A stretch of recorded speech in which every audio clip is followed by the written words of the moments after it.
Good morning. Welcome to another reading vlog. This one is a little bit different. Today is the 20th of July, which means the first day of the 2020 reading rush.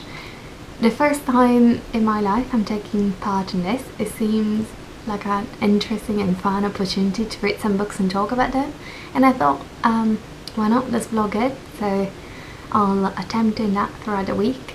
Obviously I'm still working full-time, so I don't know whether I'll be able to complete all the challenges, more likely not. But why not? Let's just have fun and enjoy it, and I'll take you along and see a little bit of me reading some books throughout the week.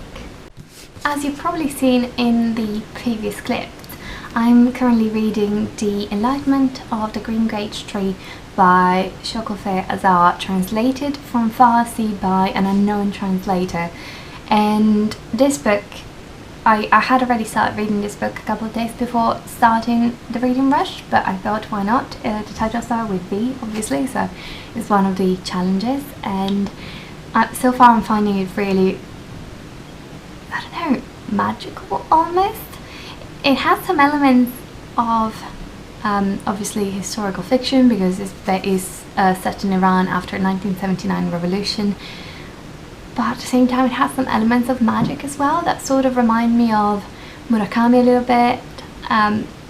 Yeah, I'll talk more about it once I'm closer to the end or any big plot twist happens, but so far I'm really loving this book, and it's on the shortlist for the International Booker Prize, so we'll talk more about it in another video as well.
Hi, it's a little bit later on, well, quite a lot later on. It's almost 9 PM.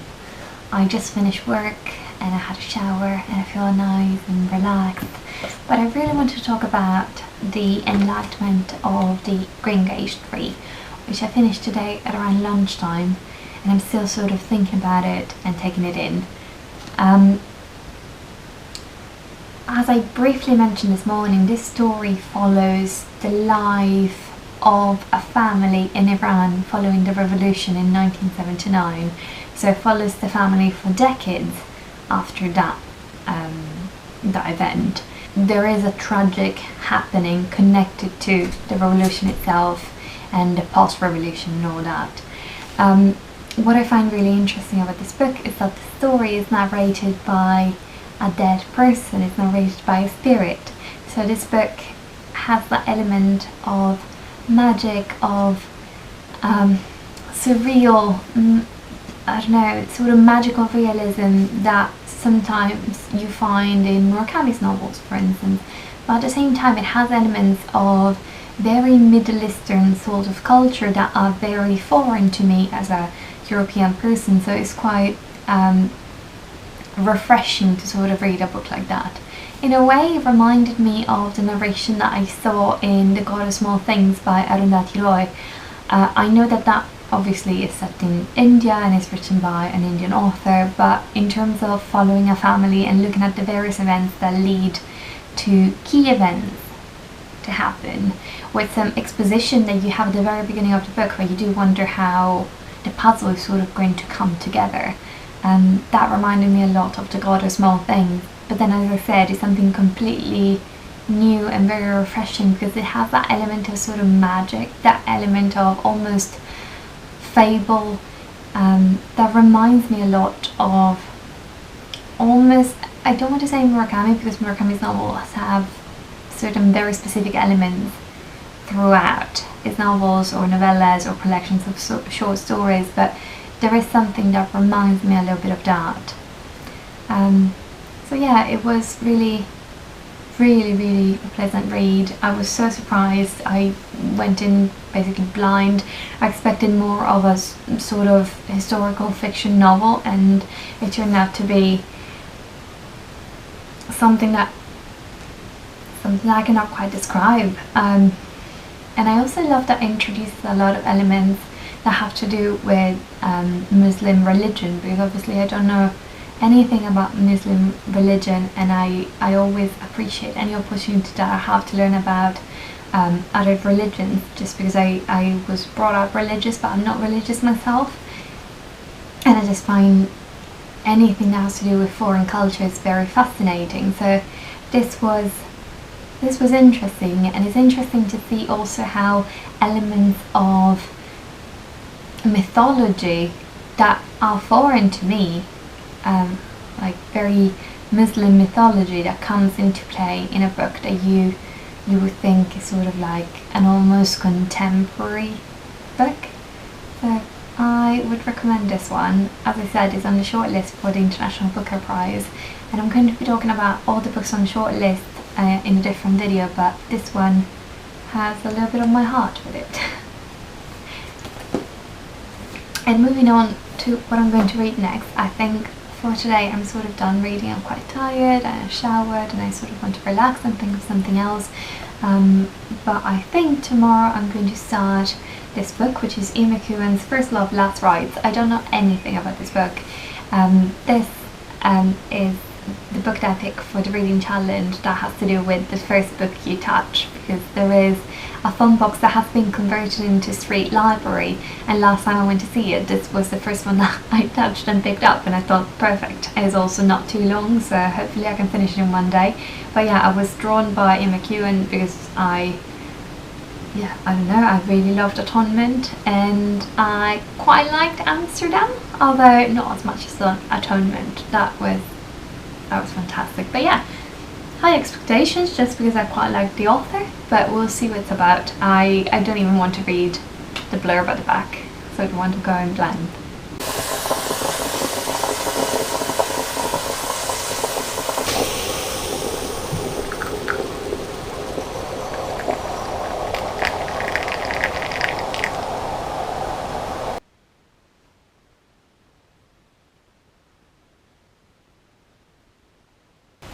Hi, it's Tuesday, day 2 of the Reading Rush 2020, and as you know, yesterday I finished reading the first book of the Reading Rush, the one that starts with B. Then I decided to pick up Ian McEwan's First Love, Last Rites, which I just realised as I approached a quarter of the book that it's a collection of short stories rather than being a novella. So don't know how I feel about that, because I really enjoyed the first short story and I was hoping to get to know the characters a little bit more. Second one, okay, let's see where it goes, but we'll figure it out. Maybe that says something about the fact that I should probably read the blurbs every now and again, but I don't know. I do like a collection of short stories every now and again, but I'd much rather go for a novel or novella just so I can get to know the characters a little bit more, especially when I quite like a specific character early on in the story, but this is supposed to be about love, relationship, and also the extreme of those relationships. So deep love, deep hate, and the stupid things that we do for said love or hate. So we'll see how it goes, and I'll update you once either I reach a very interesting part of the story or when I finish it.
Right, we really need to talk about this.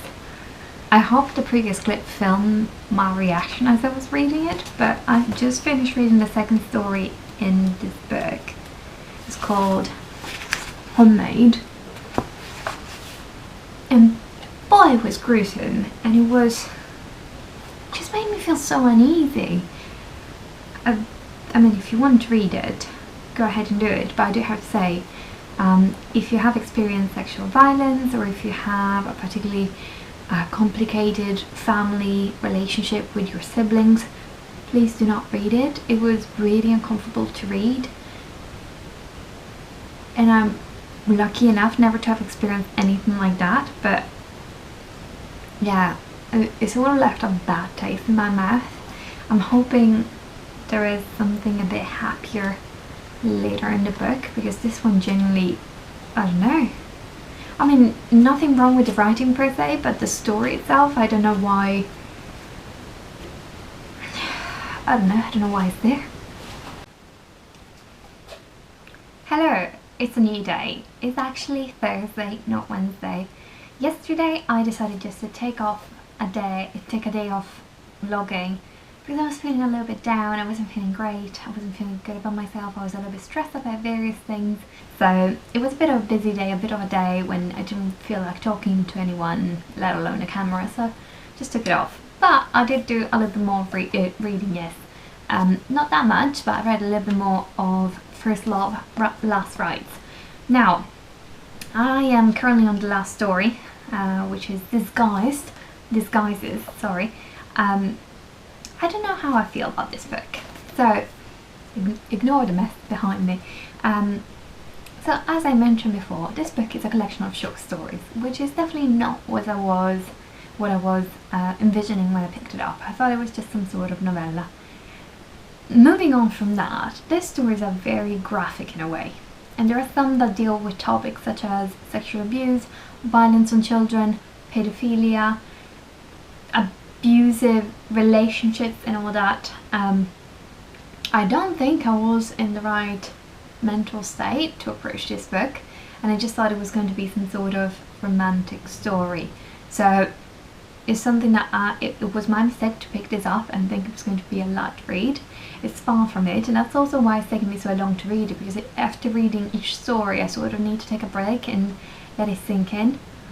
But I'm on the last one, and I plan on finishing this today, probably in the afternoon/evening, so by the end of the day I will have finished this book.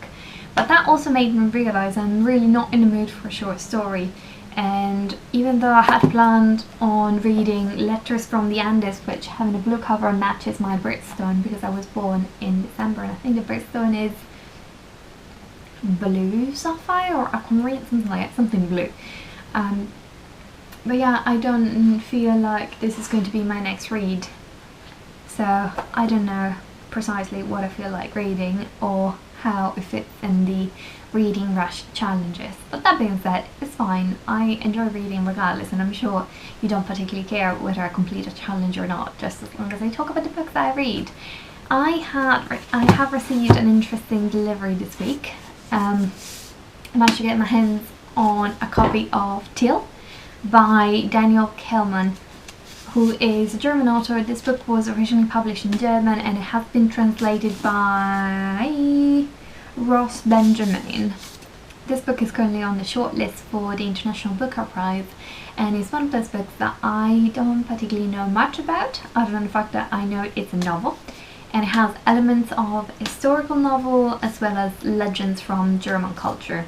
That's all I know. I think Tyll is this German character that is almost like a jester that creates sort of unease / chaos in medieval settings, because that's the time when the book takes place. But other than that, really don't know much about it. I might pick this up. It's long, but not ridiculously long. I think, yeah, just under 350 pages. And I'm quite intrigued by it. And I also have The Memory Police by Yoko Ogawa, translated by I can't remember who. That is coming in the mail, and that's also an International Booker Prize shortlist, and I really want to read it before the winner is announced. So we'll see what I decide to read next. But I think I'm definitely not reading Three Letters from the Andes.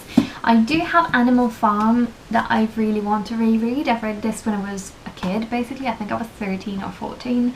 I remember very little about it, but I do remember enjoying it, and the reason why I put it into the reading rush is because I hardly ever read dystopian novels, and this obviously can be counted as political fiction, political writing, satire, but also a dystopian sort of novel. So I wanted to read this, but we'll see. Good morning, afternoon, day. It is Friday, so it's technically day 5 of the readathon, of the reading rush. I am still a little bit stuck. I am still reading First Love, Last Rites by Ian McEwan, and I'm now at the last story, Disguises. No, I am not quitting this book. I probably should have quit reading it. I feel like all the various short stories put me in such a bad, slightly sad mood, which is a sign of a good writer, but also a sign of me not being in the right mental state to read this kind of book. So I'll read the last story at some point today and then be over and done with it. As I said numerous times in this vlog, this comes with a warning of abuse, emotional, physical abuse, sexual relationships. So if that is something that you're not feeling like reading, this is not the book for you. The other thing that I've realised is that out of all the books that I have, the one that I really want to keep on reading is actually Girl, Woman, Other by Bernardine Evaristo. Now, I had started reading this a few weeks ago, before the entire reading rush and so on, and then a friend of mine released a book, and I obviously wanted to read that as soon as it came out, and as soon as I managed to get it to UK, because it was published in the US. So I read that, and then I read the two of the books that are on the International Booker Prize shortlist. So that sort of took me away from this book, but now I sort of want to get sucked back in with the various characters, and even though they are sort of short stories, they're all interconnected and they go around the topic of being a woman, or at least so far I've seen, being a woman, mostly in the UK, mostly from minority groups. And to be honest, this could fit with the reading rush as the book that I want to read more of, in terms of, you know, I've mentioned before in the previous vlogs and the previous videos, I would love to read more black authors, and obviously Bernardine Evaristo is a black author, but also stories that connect me with different realities. And obviously the reality of being a black person in the UK is something that I've never experienced, but that I do want to educate myself on more. So I think as soon as I finish Ian McEwan's book, I'll get stuck in with this. Obviously I'm still working full-time, so I don't think I'll finish this within the week, but you know what? the reason why I read is because I love reading and I love talking about books, and it's not a challenge about how many books you read, and it's not a challenge about how fast you read them, and that's been consistent for me throughout this entire experience on YouTube, and the readathon is no exception. So hopefully you enjoy, hopefully you don't mind. I'll keep you posted.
Hello, it's Monday.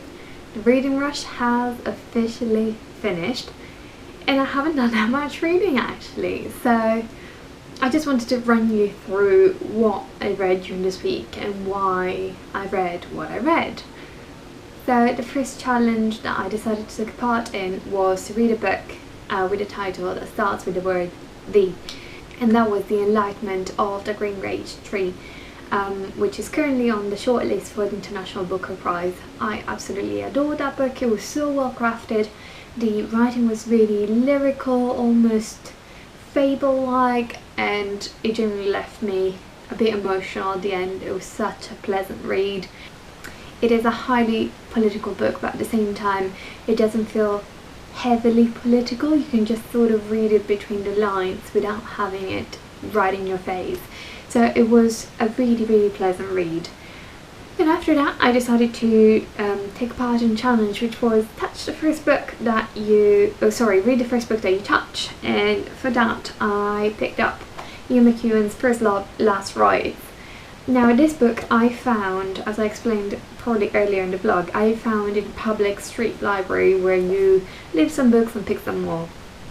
And that was the first one I touched a couple of weeks ago when I went there. I saw it, I saw that it was written by Ian McEwan, and I was like, yeah sure, I'll pick it up. Not that I've read that many things he wrote, but I love Atonement so much, and obviously he has a way of describing and using words that I particularly enjoy. Also the fact that sometimes he saves sort of like a big plot twist for the end of the book, like in Atonement, like in Amsterdam, and in a certain way also in this book. I picked this up without knowing what it was about, and also without realizing that it was a collection of short stories. So I went in, read what I thought was the first chapter, and I was like, oh yeah, I can't wait to read more about it. Turns out it was just a story, so it was done and dusted by the end of the chapter. There is a total of 6 stories, I want to say. 8 stories, and And they all deal with, obviously, the key topic is love, passion and lust. Nothing wrong with that. Normally I do like a book that deals with this subject. I do have to say that many of the stories in this book deal with this subject in a very alternative way from what you would expect. So it's sort of love brought to the extreme and used as a destructive force rather than as something that enriches your life. So you see a lot of abuse, you see a lot of sort of without giving too much away, there is a lot of pedophilia happening, there is a lot of inappropriate behavior happening, usually coming from an older person onto a younger person. That is what I found incredibly disturbing. The writing per se is really good, and the fact that I feel so strongly about it, that I felt so disgusted by so many stories, probably says something about how skilled the author is. That being said, part of me wonders whether this was a necessary book. I'm all up for expressing views and all that, but at the same time I feel like maybe at least a blurb could say a little bit more about the kind of stories that you're going to read. Luckily, I've never been personally affected by any of the subjects dealt in this book, but I do know that if I were a person who maybe had to deal with abuse in their past, especially in their childhood, would find this book incredibly disturbing, because if it was so disturbing for me, somebody who's never experienced that, luckily, I don't know, it sort of left a bad taste in my mouth. I think it's also because I went in completely blind to the story, and the fact that I was willing to give the rest of the story, had it been a novel or novella, sort of like time to evolve. But if you have to take the stories per se, then probably half of them I really enjoyed, and the other half I found so many things that were so highly questionable that I was like, I don't know how I feel about it. I'm not saying that it wasn't a good book. It was a good book. Any book that makes you feel so strongly about something is a good book. But I definitely would not recommend people to read this. Do read it if you want to read short stories. Do read it if you want to question yourself and how you approach relationships. Do read it if you feel like you want to explore a little bit more what it means to be so much in love, not necessarily romantic love, but what it means to love something so much that you almost want to destroy it. So that's that. And this book took me ages to finish. It took me almost a week really, because I finished the Enlightenment of the Greengage tree I think on Monday. So and I finished this just today. Generally I couldn't get myself to read more than one story per day. It was quite tough, and there are some stories that are generally just yeah, disgusting. There is the story Homemade, which is I think the second story, yeah, the second story in the book. So I had just finished reading Solid Geometry, which is one of the stories that I really enjoyed, and I thought, oh, the next one is going to be, you know, more of this. Turns out it was a story of a child raping another child. So there you go. That's the kind of stories that are in this book. So if you want to read it, you'll feel strongly about what you read, but do go in carefully. And that wraps up my experience with the reading rush. To be honest, I haven't filmed or read that much because I was quite busy working. Obviously I kept on working full-time throughout the entire period, but also because I'm currently in the process of applying for British citizenship. I am Italian born and I have an Italian passport, but I have been in this country for about 6 years, so I'm going through that process, and I'm trying to accumulate documents and evidence and all that. And at the weekend I was particularly stressed about some documents I still needed to produce in order to send the application next month. So that's that, and I apologise if there is not enough footage, but you know, it's what you get. I do have some exciting news. First of all, I got a new camera. I decided to upgrade from my old Nikon into for Canon camera, and I just tested the quality of it when it arrived, and it's just a whole different thing. I think my Nikon was Nikon. I don't know how to say it properly. I always say Nikon. My Nikon, I think it was 15 megapixel, and this one is almost 25. So big difference, and I can't wait to film more on that. I will be filming more using that camera when I'm not in London. There you go. A little something to look forward to. Yeah, there are some really exciting videos coming up, but obviously I need to power through work for a little bit more, and then the exciting stuff is going to come. So do stay tuned. Do leave your feedback if you have any. Be respectful. Obviously my reading taste might be completely different from yours. I am always looking forward to reading or hearing other people's suggestions. So if you've read these books and you felt completely different, let me know. And if you have some books that you would like to see me read or think I would enjoy, let me know. Thank you very much. Bye!